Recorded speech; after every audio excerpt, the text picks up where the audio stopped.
저는 행복한데 다들 굉장히 피곤해 보이시고 얼굴이 어두우시네요. 우리 함께 이 시간 웃으면서 기쁘게 찬양했으면 좋겠습니다. 어제 카톡 올리신 거 보셨죠? 찬양들 또 예습해 오셨을 거라고 믿고 함께 찬양하겠습니다.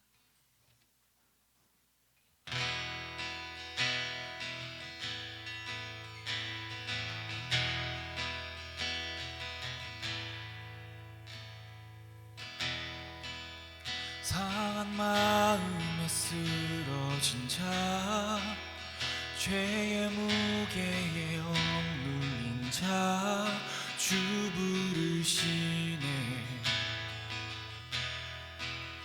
삶의 끝에서 무너진 자, 생명의 샘에 목마른 자, 주 부르시네.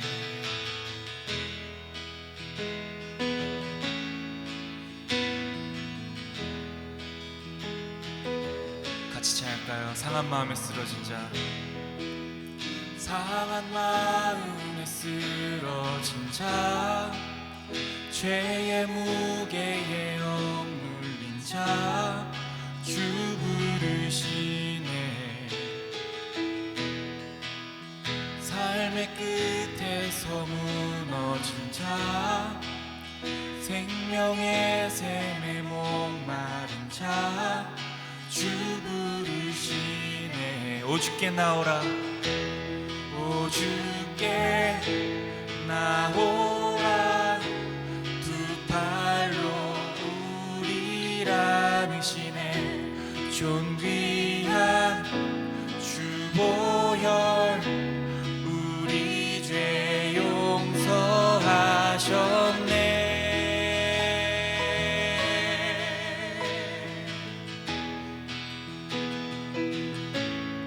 실패와 후회 내려놓고, 실패와 후회 내려놓고 주님께 지금 나아오라, 주 부르시네. 슬픔에 눈물 기쁨 되고 새로운 삶이 시작되네. 주 부르시네. 오 주께 나오라, 두 팔로 우리를 안으시네. 존귀한 주 보혈 우리 죄 용서하셨네. 오 주께 나오라, 두 팔로 우리를 안으시네. 존귀한 주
좌정하사 다스리소서. 좌정하사 다스리소서. 좌정하사 다스리소서. 좌정하사 다스리소서. 좌정하사 다스리소서. 마지막으로 좌정하사 다스리소서. 주님을 찬양, 주님을 찬양하오니 주님을 경배하오니 왕이신 예수여 오셔서 좌정하사 다스리소서. 주님을 찬양해 하오니 주님을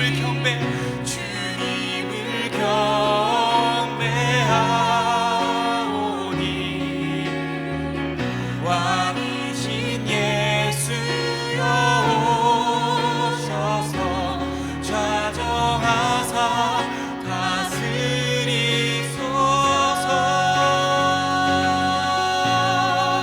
주님을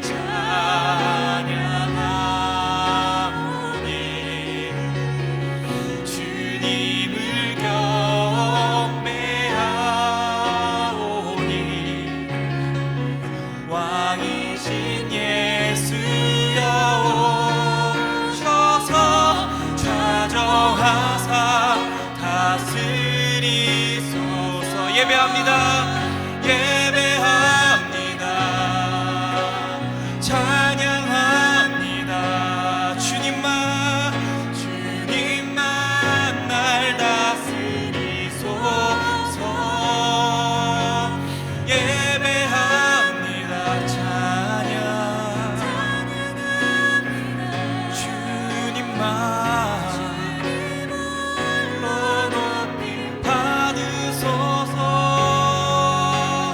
예배합니다. 찬양합니다. 주님만 홀로 날 다스리소서. 예배합니다. 찬양합니다. 주님 홀로 높임 받으소서. 예배합니다.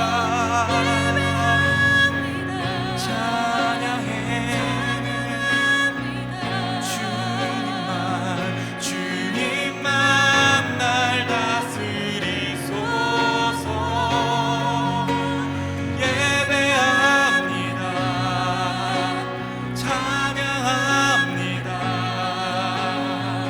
주님 홀로 높임 받으소서. 예배합니다. 찬양합니다. 주님만 날 다스리소서. 예배합니다. 찬양합니다. 주님 홀로 높임 받으소서. 아멘. 주님만 예배 받으시고 주님만 홀로 영광 받아 주시옵소서.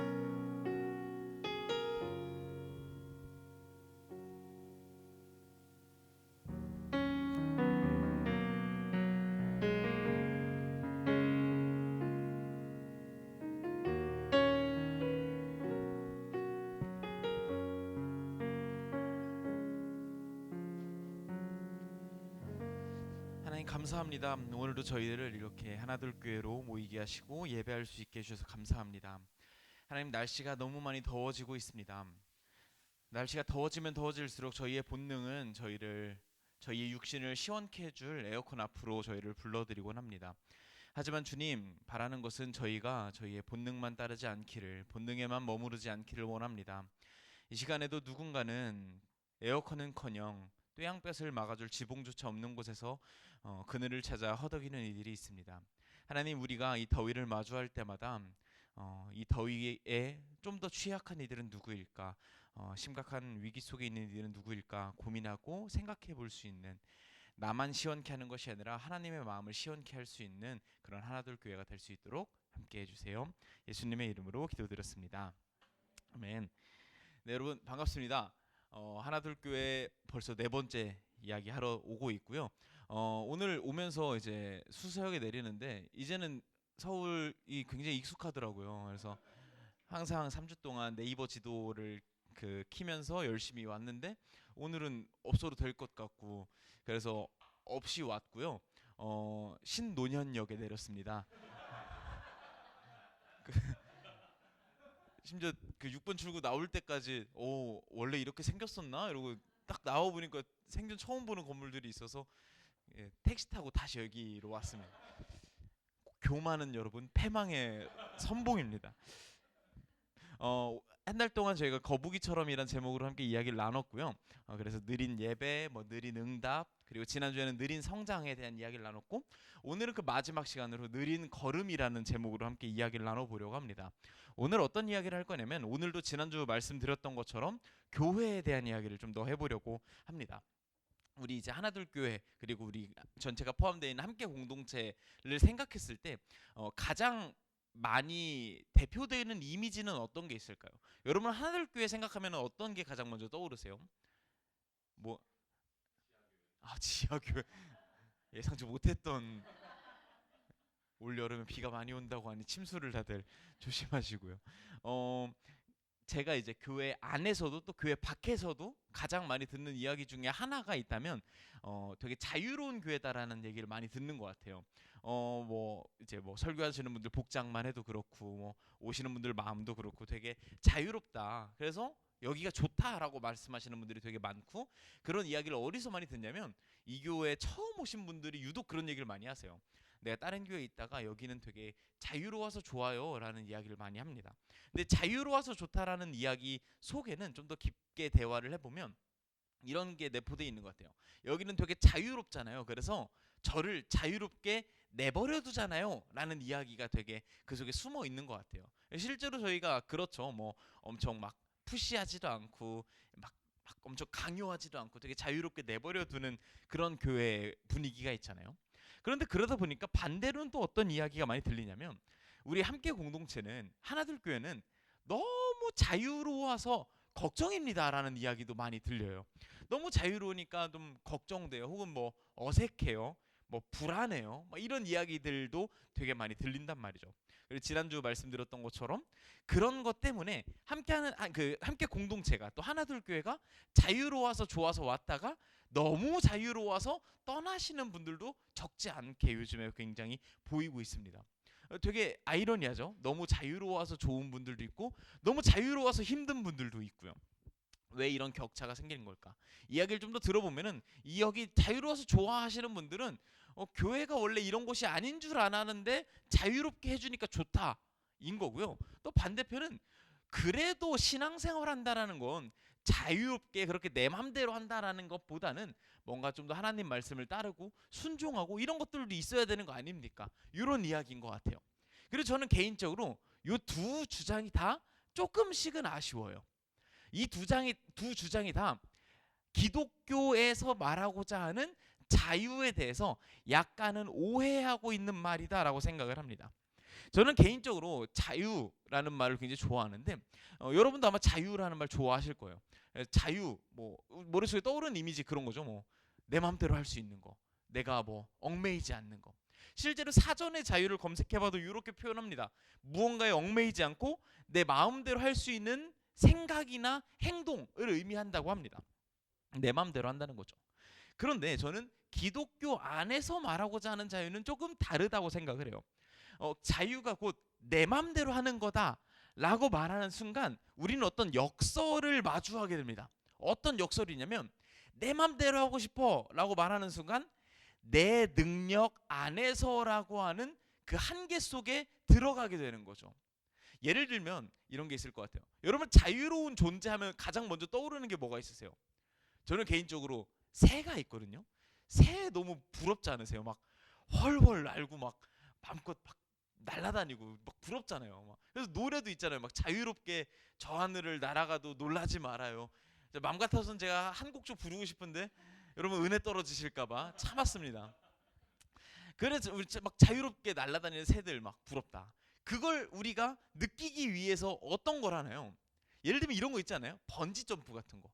우리는 날아다니는 경험을 잘 할 줄 모르니까 능력의 한계가 있어서 그래서 그걸 경험하고 싶어서 번지 점프를 한단 말이죠. 근데 어떤 사람이 번지 점프를 하러 와서 저 자유를 좀 느끼고 싶어서 번지 점프대에 왔습니다. 그러시군요. 요 줄 매답시다. 아니요. 저는 찐 자유. 아무 것에도 얽매이고 싶지 않습니다. 끈 따위에 얽매이고 싶지 않아요. 그리고 끈 없이 3, 2, 1 번지. 이건 제정신이 아닌 사람인 거죠. 내가 자유롭고 싶다고 아무 것에도 얽매이지 않는 순간 나는 나라고 하는 한계에 머무르게 됩니다. 내 능력 안에만 머무르게 되는 것 같아요. 내가 그 줄이라고 하는 것에서 얽매이지 않겠습니다라고 말하는 순간 번지는 자유로움이 아니라 두려움, 무서움, 불안함이 되는 겁니다. 그래서 저는 기독교에서 말하고자 하는 참된 자유는 뭔가 아무 것에도 얽매이지 않고 내 맘대로 하는 것이 아니라 하나님이 나의 인생을 붙잡고 계시다라고 하는 그 믿음 안에서 내가 자유롭게 행동하는 것, 이게 기독교에서 말하고자 하는 믿음이라고 생각을 합니다. 그렇기 때문에 함께 공동체는 자유로우니까 내 맘대로 할 거야랑 함께 공동체에서 너무 자유로워서 믿음이랑은 좀 안 맞는 거야 라는 말은 둘 다 약간씩은 틀렸다고 생각을 해요. 함께 공동체는 자유로움을 추구하는 교회가 맞습니다. 그렇기 때문에 하나님께서 내 인생을 어디로 데려가고 싶으신지를 잘 알고 나를 어떻게 붙잡고 계신지를 잘 알고 그것을 따라가야 하는 것, 이것이 함께 공동체에서 추구하는 자유라고 생각을 합니다. 그래서 이 자유와 신앙 사이에서 굉장히 균형 감각을 잘 지켰던 인물이 한 사람 있는데요. 이 사람은 별명이 믿음의 조상이라는 별명이 붙어 있는 자입니다. 혹시 누군지 아실까요? 아시면서 이렇게 대답을 안 하시는 거라고 생각을 합니다. 아브라함이라고 하는 인물이 믿음의 조상이라는 어떤 별칭으로 불리고 있는데요. 그분이 죽고 나서 한참 뒤에 이분을 평가하는 성경이 있었습니다. 그게 히브리서라는 성경인데요. 말씀을 한번 같이 읽어보도록 하겠습니다. 같이 한번 읽어볼게요. 시작.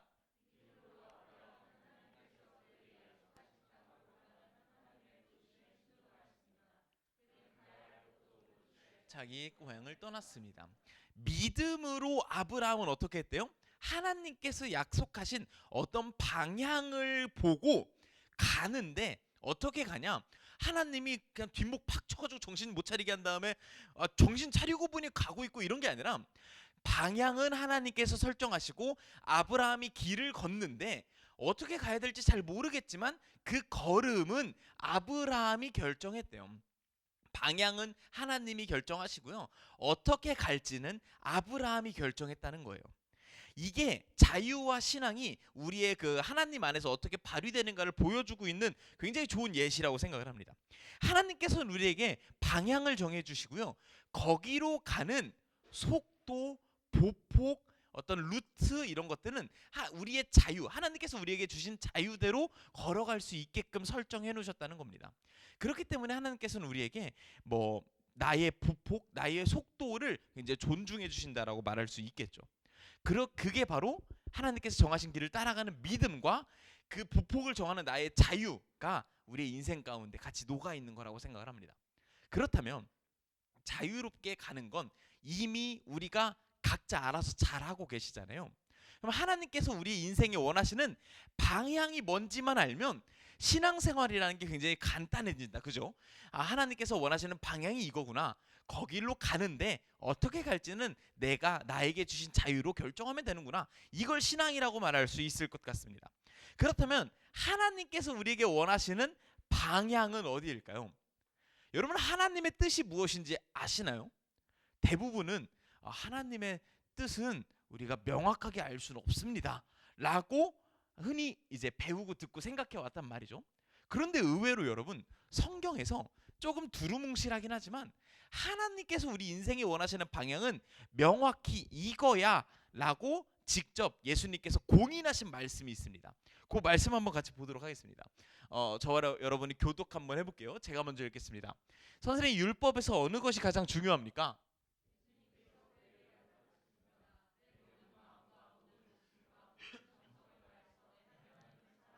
이것이 가장 중요하고 우선되는 계명이다.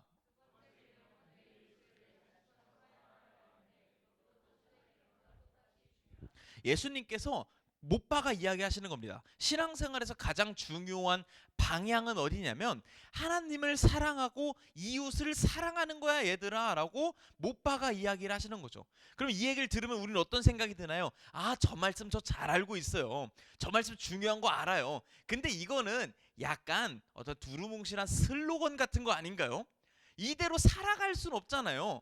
그러다 보니까 너무 익숙한 말씀이다 보니 우리가 너무 중요하게 여기기보다는 흘려 지나가는 경우가 굉장히 많습니다.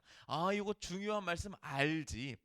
그런데 예수님께서 말씀하신 이것을 우리가 흘려 지나가는 것에 비해서 신약 시대에 살았던 예수님의 제자들은 훨씬 더 중요하게 여겼던 것 같아요. 예를 들면 이런 말씀들이 연달아 이어집니다. 로마서에 보면은 바울이 이렇게 이야기합니다. 여러 가지 계명들이 있는데 이 모든 계명은 내 이웃을 내 몸같이 사랑하라는 하나의 말씀으로 요약될 수 있다. 그래서 요거 되게 중요해 라고 이야기를 하고 있고요. 야고보도 똑같이 이야기합니다. 모든 법 위에 가장 우선되는 법이 있는데 그건 성경에 기록되어 있습니다. 그건 바로 내 이웃을 내 몸과 같이 사랑하라는 겁니다. 요거 지키면 잘하는 겁니다 라고 이야기를 하고요. 갈라디아서에서 한 번 더 얘기합니다. 모든 율법은 이 내 이웃을 내 몸과 같이 사랑하라는 한 계명 속에 다 들어 있습니다. 시작 시대에 살았던 예수님의 제자들은 그 이야기, 예수님의 이야기를 허투루 듣지 않고요.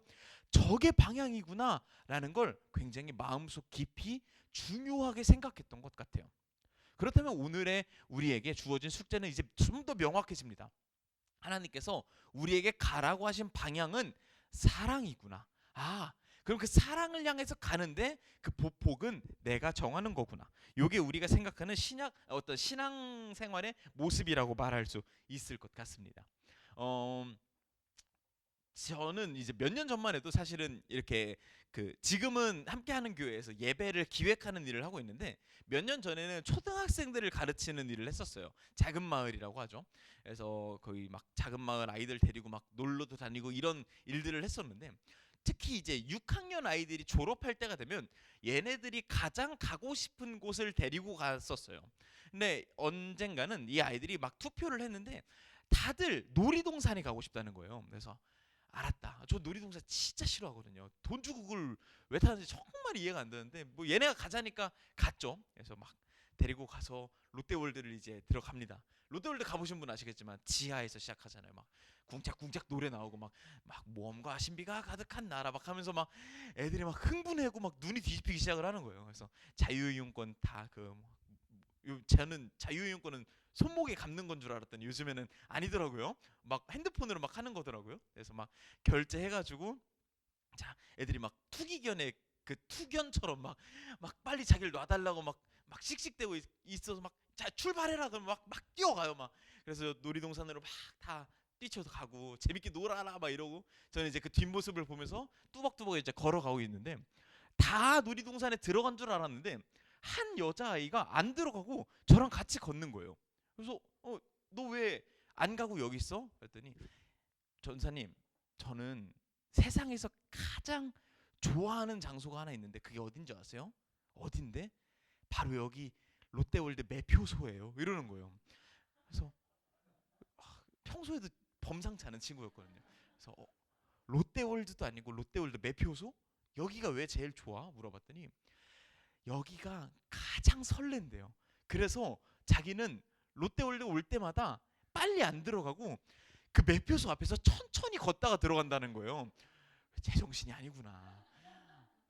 그러더니 막 이제 그 에스컬레이터 앞에 가더니 전사님 저는 이제 즐기러 가보겠습니다. 막 이러더니 막 이러더니 막 뛰어 올라가더라고요. 그래서 그 뒷모습을 보면서 아, 애들 내가 잘못 키웠지. 그랬던 기억이 있는데 그때 당시에는 그냥 특이한 애다, 재미난 애다 이러고 생각하고 말았는데 오늘의 설교를 준비하면서 그 친구가 막 떠오르는 거예요. 예를 들어서 여러분 중에 누군가가 나 롯데월드 다녀왔어 이렇게 말하는 겁니다. 그래서 그랬어? 롯데월드 갔다 왔구나. 어땠어? 근데 나 알지, 나 롯데월드 그 매표소의 설렘을 되게 좋아하잖아. 그래서 롯데월드 가서 그 매표소에 있는 벤치에 하루 종일 앉아 있다 왔어. 이렇게 여러분에게 말했다고 생각해 봅시다. 그럼 여러분 어떤 생각이 드세요? 저는 똑같은 생각이 든 거예요. 제정신이 아니구나. 무슨 말도 안 되는 소리를 하고 있어. 롯데월드 매표소 좋죠. 설레죠. 막 노래도 좋고. 근데 그 벤치에 앉아서 그 설렘만 즐기다 오는 사람은 바보라고 저희는 말하죠. 자유이용권이 끊어졌는데 말이죠. 그런데 막상 또 좀 더 생각을 해보면 아주 틀린 얘기는 아닌 게 롯데월드 안에 들어가서 롯데월드의 본질이라고 할 수 있는 놀이기구를 타고 즐기는 건 쉬운 일만은 아니에요.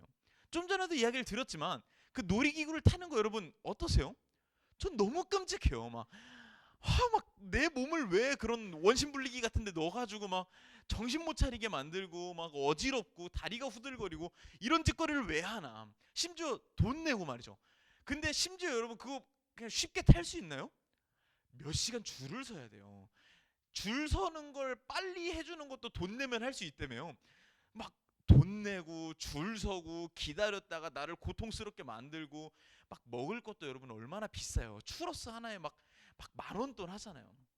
막 아메리카노 하나에 7,000원 8,000원 하는 거 보고 깜짝 놀랐어요 여러분.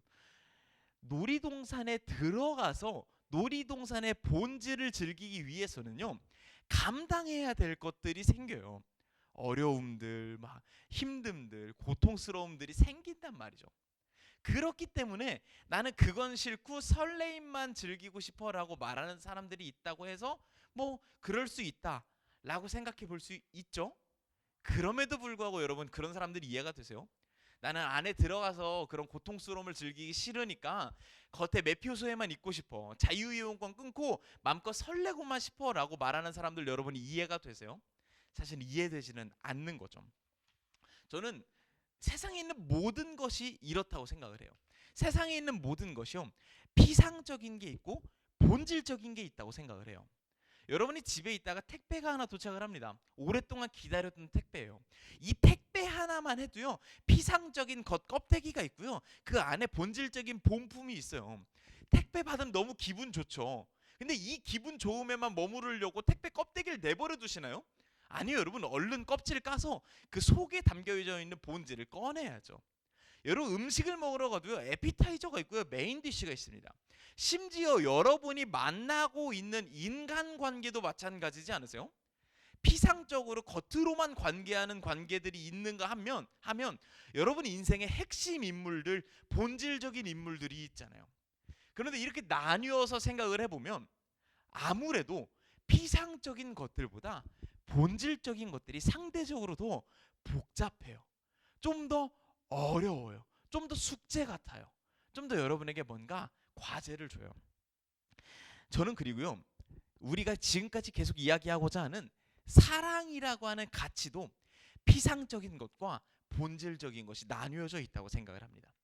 여러분 신약 성경은 그리스어로 쓰여져 있고요 그리스어로 표현하는 사랑은 단순히 우리가 말하는 사랑처럼 한 개의 단어만 있지 않고 여러 개의 단어로 나뉘어져 있습니다. 아마 여러분 이런 단어 진짜 많이 들어보셨을 거예요. 교회 다니시면서 뭐 그리스 시대의 사랑은 뭐 이렇게 나뉘어져 있습니다. 뭐 엄청 많이 설명을 하잖아요. 혹시 모르는 분들을 위해서 간단하게 설명을 드리면 에로스라고 하는 사랑은 이름에서도 약간 느낌이 있죠. 남녀 간의 사랑을 의미합니다. 그래서 그 그리스 로마 신화 이런 데 보면은 사랑의 신 큐피트 있잖아요. 그래서 화살 팍 쏴고 사랑에 빠지게 하고. 근데 그 큐피트라는 단어의 헬라어가 에로스라고 하는 단어입니다. 아모르라고 부르기도 하고요. 어찌됐든 간 에로스라고 하는 사랑은 서로의 결핍을 채워주는 사랑을 의미합니다. 저 존재를 통해서 나의 결핍이 채워졌으면 좋겠다. 내가 저 남자를 만나서 저 여자를 만나서 내가 가지고 있는 이 외로움이라고 하는 결핍이 채워졌으면 좋겠다라고 하는 마음의 사랑이 에로스라고 하는 사랑이고요. 필로스라고 하는 사랑은 우정을 의미합니다. 그래서 뭐 등가 교환. 내가 A를 줄 테니 네가 A를 다오. 내가 30을 주면 너도 30을 다오. 이렇게 주고받는 사랑을 필로스라고 말하고요. 마지막 아가페 사랑은 부모의 사랑을 의미합니다. 그래서 누군가를 위해서 헌신하고 희생하는 사랑을 의미하고 있습니다. 그리고 그 헬라어에서 말하고 하는 요 세 가지 성경 사랑을 저는 개인적으로 각자의 존재로 있을 수도 있지만 어쩌면 하나님께서 우리에게 이걸 요구하실 때는 일종의 단계일 수도 있겠다라고 생각을 합니다. 하나님께서는 우리에게 우리의 사랑이 좀 더 성장하길 바라시며 그것을 위해서 내버려 두지 않는다고 생각을 합니다. 이게 오늘의 중요한 문장인데 한 번 더 얘기 드릴게요. 하나님께서는 우리에게 우리의 사랑이 성장하길 바라시고 그것을 위해서 내버려 두지 않으신다고 생각을 합니다. 그리고 저는 이것의 대표 주자로 언제나 베드로라고 하는 인물을 떠올리곤 합니다. 말씀 한번 같이 보도록 할 텐데요.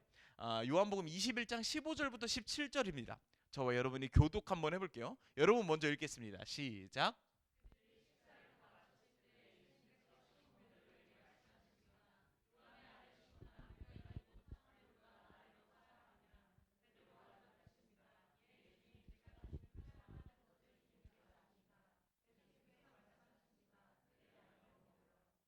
다시 예수님께서 베드로에게 말씀하셨습니다. 요한의 아들 시몬아, 네가 나를 사랑하느냐?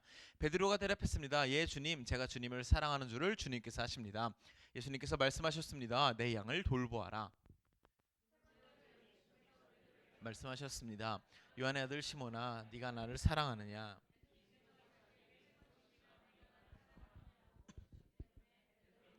울상이 되었습니다.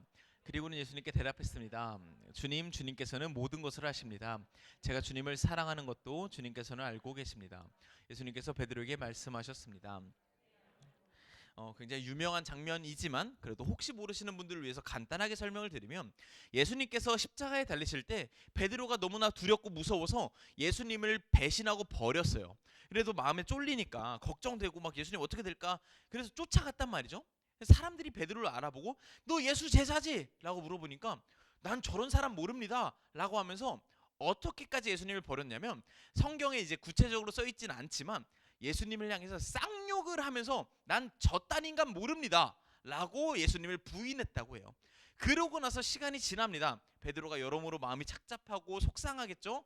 그래서 그것을 해소하기 위해서 자기가 하던 원래 직업인 어부로 돌아갑니다. 그래서 배에 타서 물고기를 낚고 있는데 저 멀리서 예수님이 등장한 겁니다. 그리고 예수님이 아침밥을 준비해 놓으시고 요 장면이 이어지는 겁니다. 제가 예수님이면 베드로 앞에 나타나서 뒤통수부터 한 대 칠 것 같아요.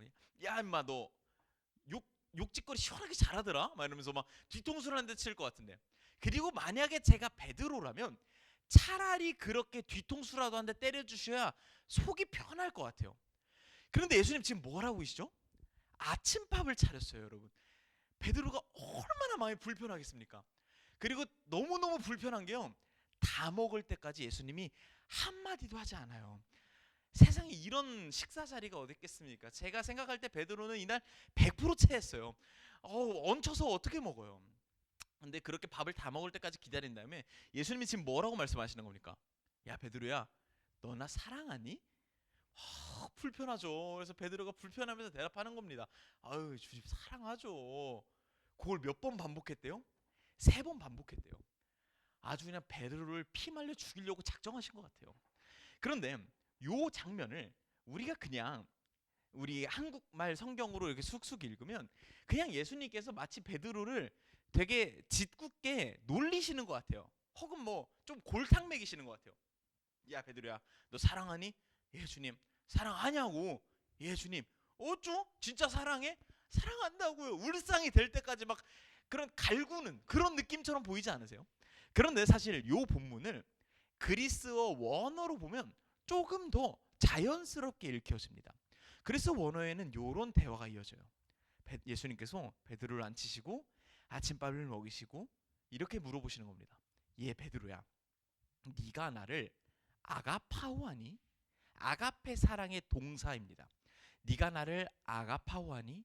베드로가 대답합니다. 네 주님, 제가 주님을 필레오하는 걸, 필로스 사랑의 동사입니다.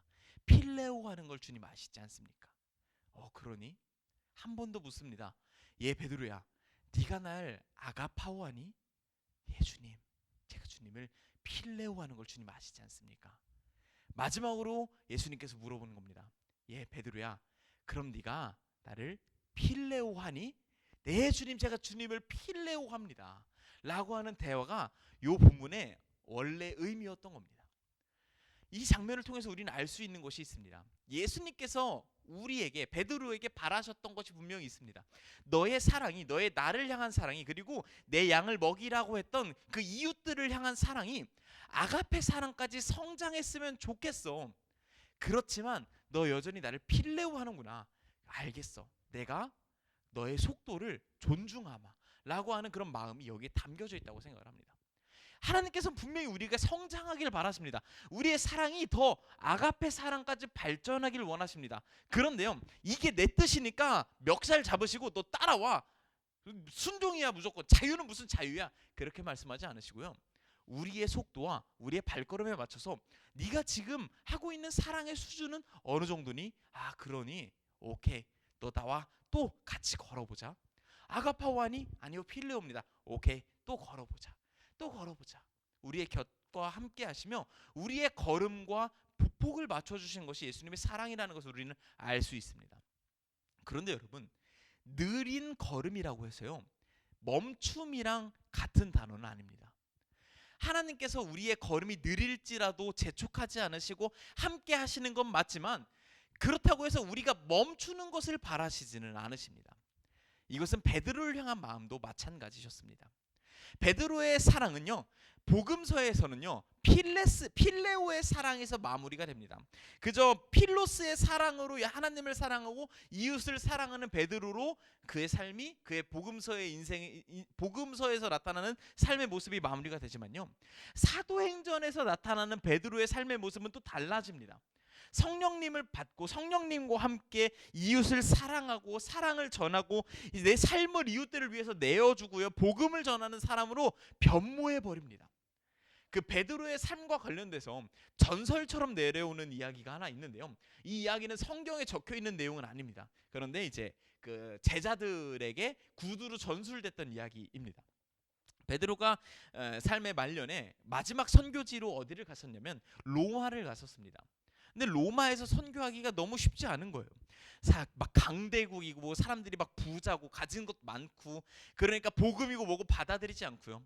근데 그 와중에도 복음을 받아들이고 예수님을 믿기로 한 사람들이 하나 둘 생기게 돼서 교회 공동체가 생기게 된 겁니다. 그런데 그러다 보니까 그 로마에 살았던 사람들이 그 그리스도인들을 너무나 많이 핍박하고 조롱하고 괴롭혔던 겁니다. 그래서 베드로가 굉장히 힘들게 선교 생활을 이어가고 있던 도중에 로마의 새로운 황제가 등극합니다. 아주 유명한 황제죠. 네로라고 하는 황제가 등극을 합니다. 여러분, 네로 잘 아시죠? 물론 여러분들 네로 하면 최양락을 떠올리실 겁니다. 지금 웃는 사람과 웃지 못하는 사람 사이에 지금 나이가 확연히 드러난 겁니다.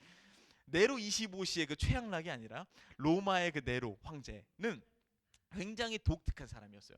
어떤 사람이었냐면 굉장히 파이팅 넘치는 카리스마 있는 어떤 지도력을 가지고 있었고, 동시에 아주 예술가적인 기질을 가지고 있었어요.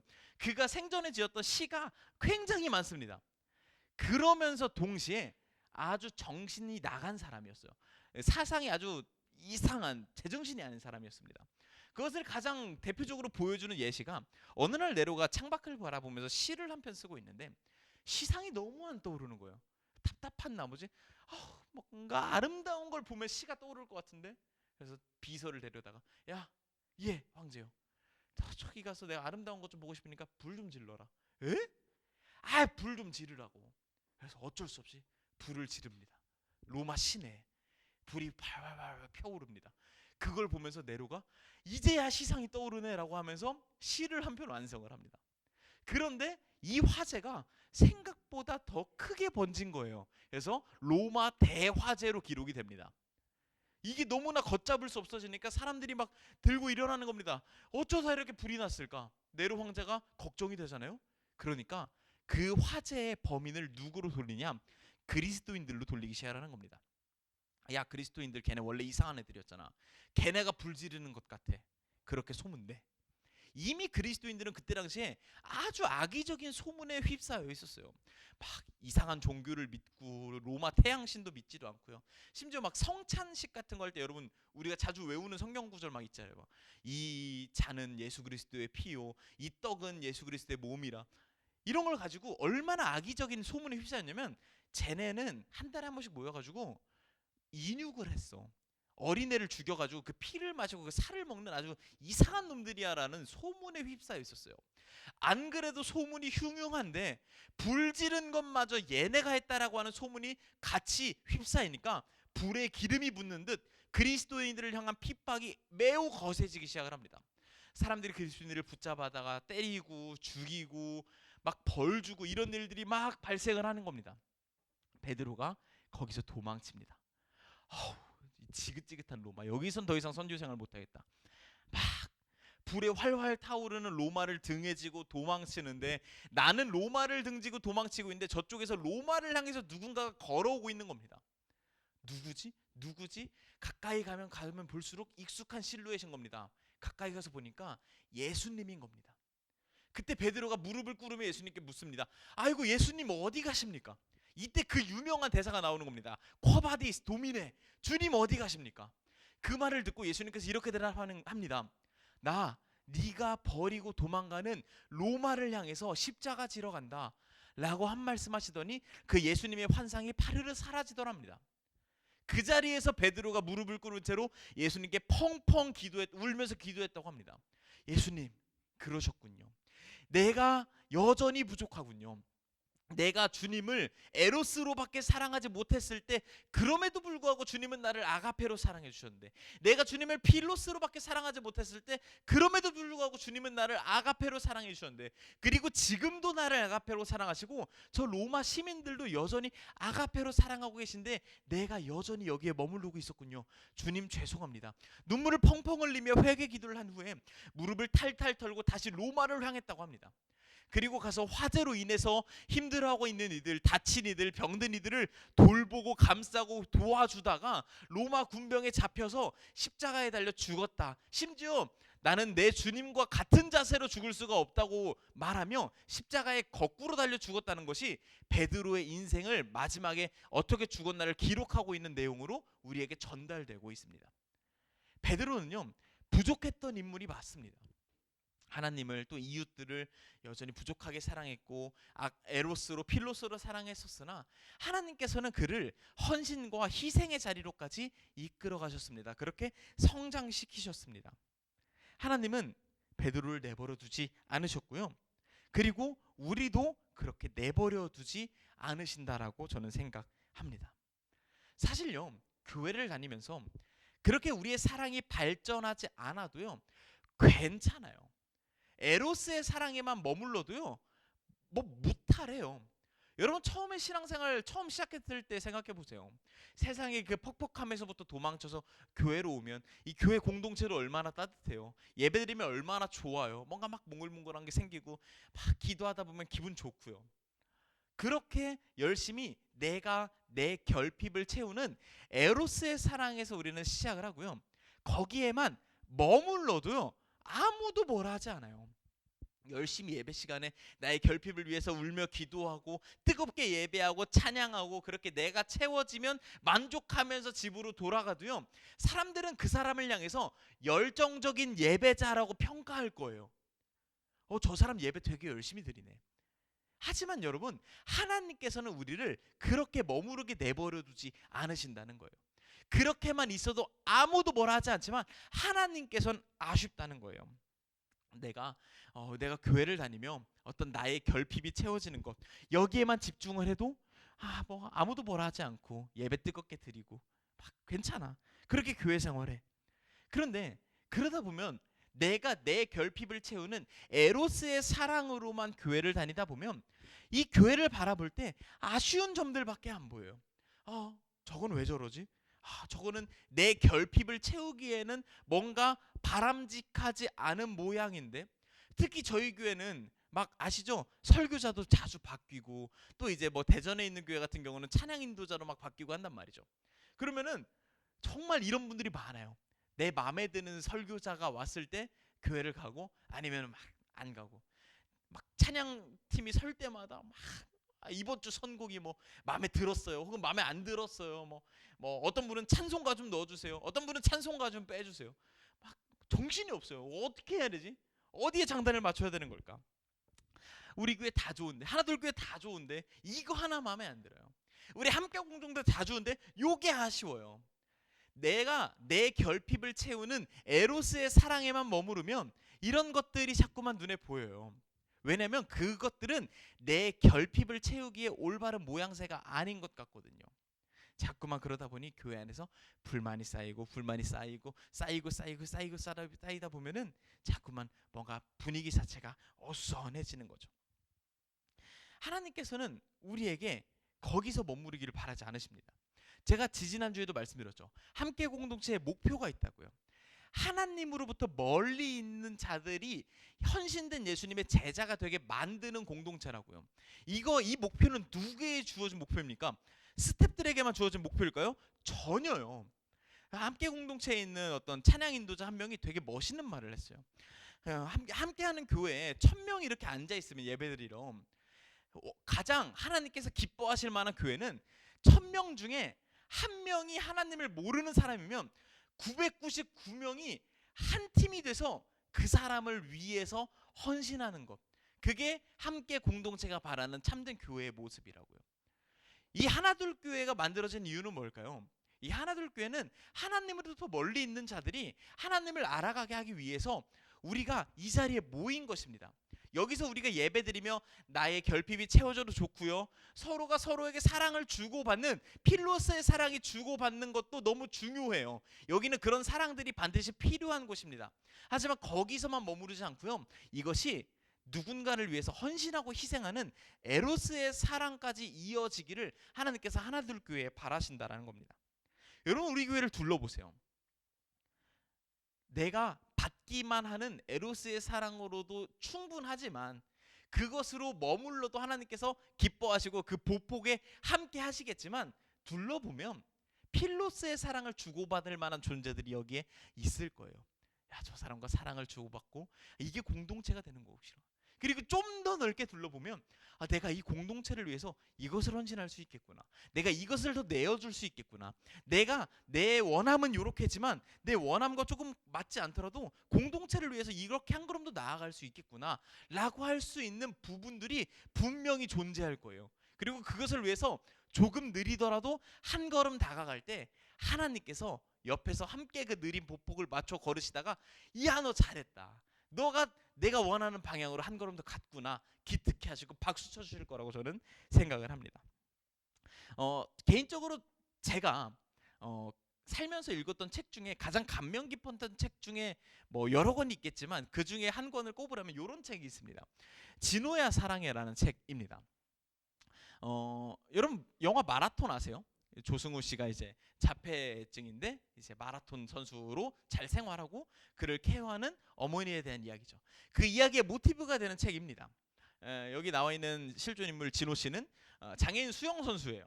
자폐증을 가지고 있고요. 그런데 굉장히 수영 실력이 뛰어나서 결국은 장애인 올림픽 금메달까지 따게 됩니다. 그런데 그것이 쉬웠겠습니까? 굉장히 어려웠겠죠.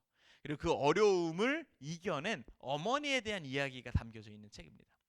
이 책에 있는 수많은 내용 중에 제 마음을 가장 세게 두드렸던 한 문장은 책 표지에 있는 내용입니다. 잘 보이시지 않겠지만 이 책 표지에 뭐라고 써있냐면, 진호야 사랑해가 제목이고요, 부제목이 다시 태어나도 너의 엄마이기를 이라고 적혀있는 책입니다. 다시 태어나도 너의 엄마이기를. 여러분, 다시 태어난데 날 수 있다고 쳤을 때 지금 가지고 있는 것 중에 한 가지를 가지고 갈 수 있대요.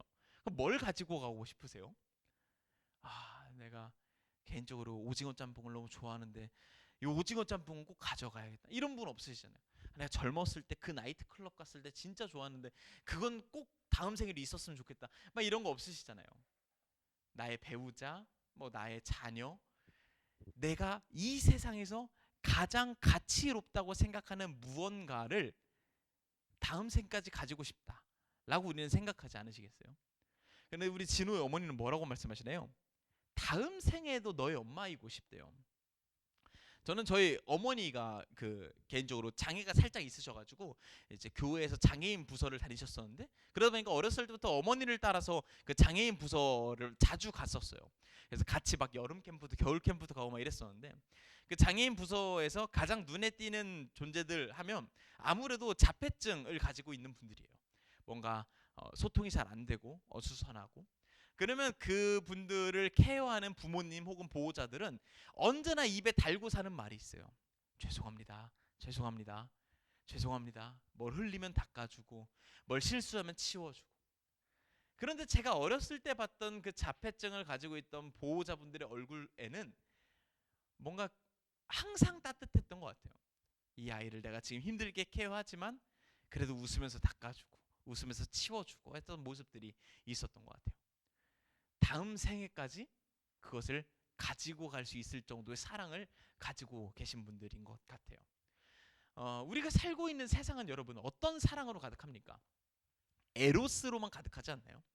그냥 다 자기의 결핍만 외치고 내가 이거 부족해, 다 나를 채워줘 소리를 치거나, 혹은 더 조금 더 나으면 필로스의 사랑으로 가득하겠죠. 뭐, 야 내가 이거 줄 테니 너 그거 내놔. 이거 갖고 싶으면 그거 내놔야지. 야 이거 줬으니 네가 마땅히 이걸 줘야지. 이런 사랑으로만 가득하지 않나요? 실제로도 그렇습니다, 여러분. 실제로 신약 시대에 있었던 수많은 문서들 중에서요, 아가페라고 하는 단어는 정말 손에 꼽을 정도로 개수를 찾아볼 수가 없다고 합니다. 그런데 여러분 신약 성경은요 어떨까요? 신약 성경에 사랑이라는 단어가 수많이 등장하는데요, 그 중에 50% 이상이 아가페라는 단어로 표현되고 있습니다. 이 말은 어떤 걸 표현하고 있는 걸까요? 이 세상에서 보여줄 수 없는 그 사랑의 어떤 그 의무가 너희에게 있다, 우리에게 있다 라고 하나님께서 말씀하시는 것은 아닐까요? 세상은 에로스의 사랑으로 가득하고 필로스의 사랑으로 가득할지라도 하나님께서 우리에게 바라시는 건 내가 너희를 사랑한 것 같이 너희도 서로 사랑하여 세상으로 하여금 너희가 내 제자인 줄 알리라 라고 말씀하신 그 요한복음 13장의 말씀을 우리에게 주어주신 것은 아닐까 싶습니다. 너희가 세상에선 보여줄 수 없는 그 내가 너희에게 주었던 사랑을 너희가 마음껏 뽐냈으면 좋겠다. 진호의 어머니가 진호를 사랑했던 것처럼 세상에선 찾아볼 수 없는 그 자그마한 사랑의 빛들이 세상을 더 아름답게 만들듯 너희가 내가 너에게 주었던 사랑으로 세상을 더 아름답게 만들었으면 좋겠다 라고 말씀하시는 것이 하나님께서 우리에게 바라시는 삶의 모습이지 않을까라는 생각이 듭니다. 이 시간 함께 같이 기도할 수 있었으면 좋겠는데요, 같이 기도하실 때 우리가 지금껏 보여주고 있는 삶의 어떤 사랑의 모습들이 어떠한지 함께 생각해 볼 수 있었으면 좋겠습니다. 우리는 세상 속에서 어떤 사랑을 보여주고 있나요? 우리는 그리고 교회 안에서 어떤 사랑을 보여주고 있나요? 하나님께서는 우리에게 말씀하십니다.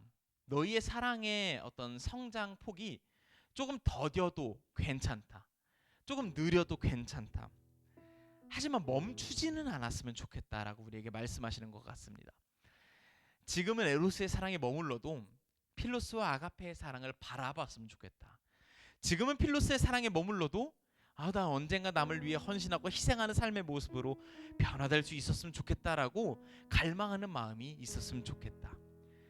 세상 속에서, 교회 속에서 조금 더디더라도 한 걸음 한 걸음 나아가는 사랑의 모습으로, 너희가 나를 닮아가는 사랑의 모습으로 성장했으면 좋겠다 라고 말씀하시는 그 하나님의 이야기를 찬찬히 들어보시며 이 시간 함께 기도할 수 있었으면 좋겠습니다. 기도하겠습니다.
내 끝에서 무너진 자, 생명의 샘에 목마른 자, 주 부르시네. 오 주께 나오라, 오 주께 나오라.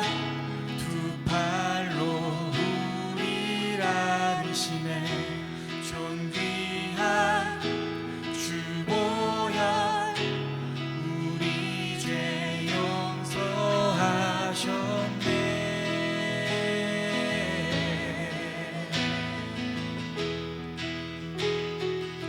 실패와 후회 내려놓고, 실패와 후회 내려놓고 주님께 지금 나오라. 슬픔의 눈물, 슬픔의 눈물 기쁨 되고 새로운 삶이 시작되네. 주 부르시네. 오 주께 나오라.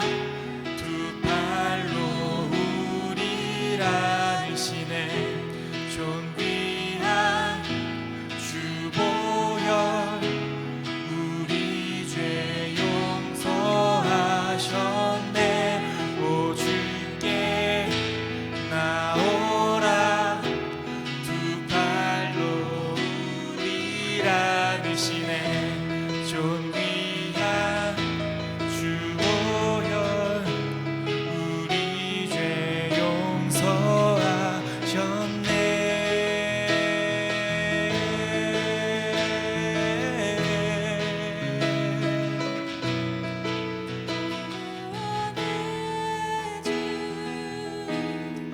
놀라운 하나님 싱할렐루야.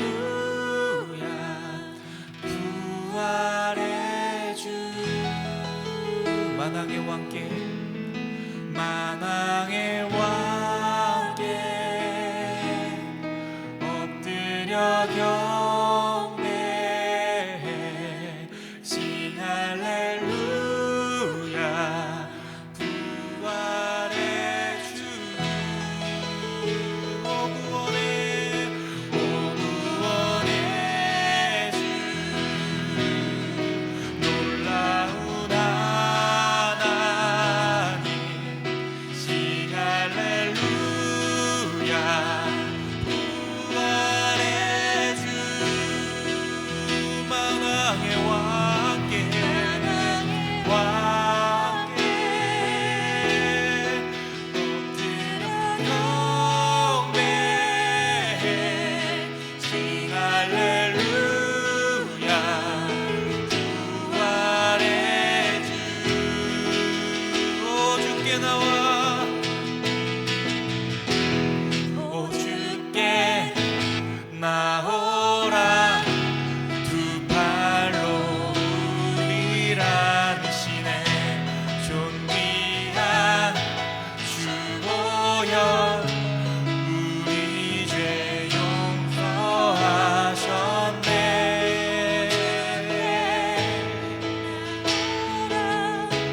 두 팔로 우리를 안으시네.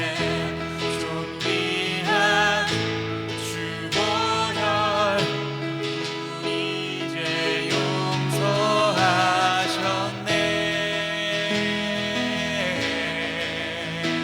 오 할렐루야.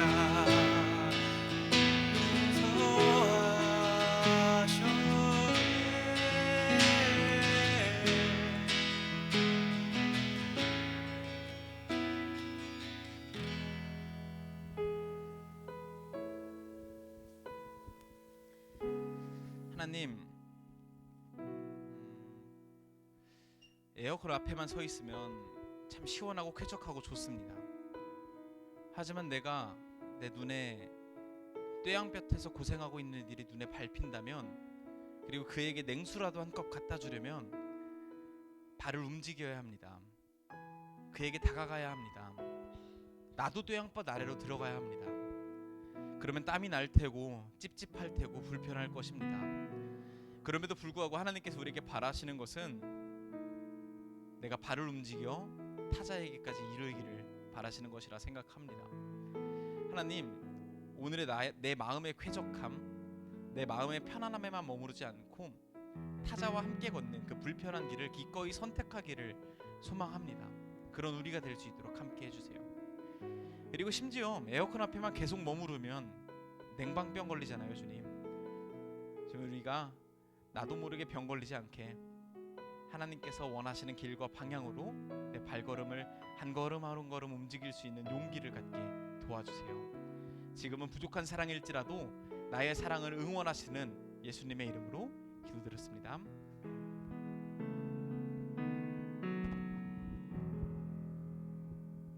안녕하세요. 날씨가 많이 더워졌습니다. 에어컨 앞에만 있었더니 냉방병 걸린 것 같아. 우리 지난 넉 주 동안 귀한 말씀 전해주신 기웅 전사님께 다시 한번 감사의 박수 한번 드릴까요? 감사합니다, 전사님. 네, 7월에는 이정동 목사님께서 오셔서 말씀 전해주시고요. 다음 주는 5째 주여가지고요. 제가 말씀을 전합니다. 오늘 예배 후에 소그룹이 있고요. 위에 밥버거하고 라면이 준비되어 있습니다. 그러니까 드시고 소그룹 하시고 돌아가시면 좋겠습니다. 지난주에 말씀드렸지만 다음 주죠. 다음 주에 하반기 정기총회가 있고요. 다음 페이지 넘겨주시면 요거 광고했던 거고 와플터치 7, 8호가 나왔습니다. 하나씩 가져가셔서 사용하시면 감사하겠습니다. 수고하셨습니다.